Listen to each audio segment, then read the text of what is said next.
Let's get back to Marc Faber, who is editor and publisher of the Gloom, Boom and Doom report. He's still around the set at the SGX this morning. Your thoughts on India?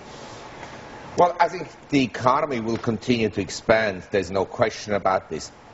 But I was just in Pakistan, and the situation, of course, in India is much better than in Pakistan. But basically, if you have a country where the GDP per capita is, say, $1,000, most people don't earn more than that, and food prices go up, then the people that earn $1,000 a year, they're squeezed, because food is then about 50% of their income.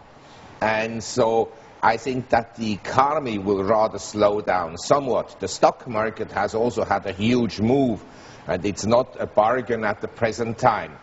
But if I look at the long-term potential, I've been to India already 30 years ago for the first time, and in the last 10 years, really a lot has happened. There is an emerging middle class, and capitalism has now truly been endorsed by everybody. You have new shops, and people are active in business and so forth. So I think that actually, in the long run, someone who builds a portfolio, he must have some investments in India, because those are also very well-run companies. And before, someone said about this merger and acquisition business, because the corporate sector in the world is actually quite liquid. Yeah. The cash flow is very high. So I think that there will be a lot of takeovers throughout Asia. Western companies that want to expand in Asia, but also Asian companies that want to enlarge their market share. They will buy essentially other companies.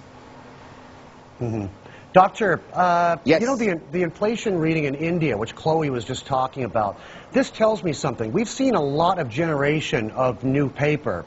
You know, corporates from, you know, junk to investment grade have been issuing paper like there's no tomorrow in recent months, and yet there's all this talk about inflation, inflation, inflation. But if you look at the cost-push inflation, a lot of it's food, a lot of it's weather-related, a lot of it's cyclical. It's not really demand-pull inflation. So do you think the inflation hawks are all scare-mongering wimps? No, I don't think so. First of all, we have 80% of the world's population living in emerging economies. And the markets in emerging economies are not saturated.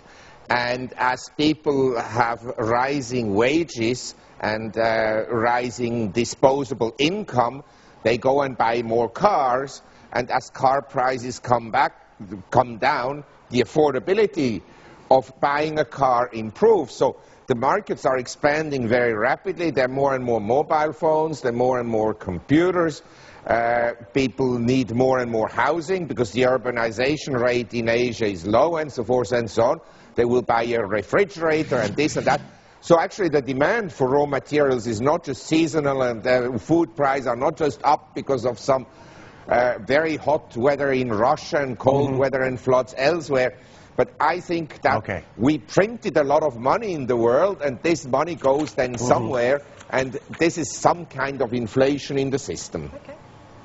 Doctor, you and I and Karen, we're going to go into business together. We're going to open up an appliance shop, and we're going to get really, really rich, and we can give up this day job, okay? Well, what kind of appliances are you thinking of? Mobile phones, refrigerators, air cons. The world's getting becoming a hotter place.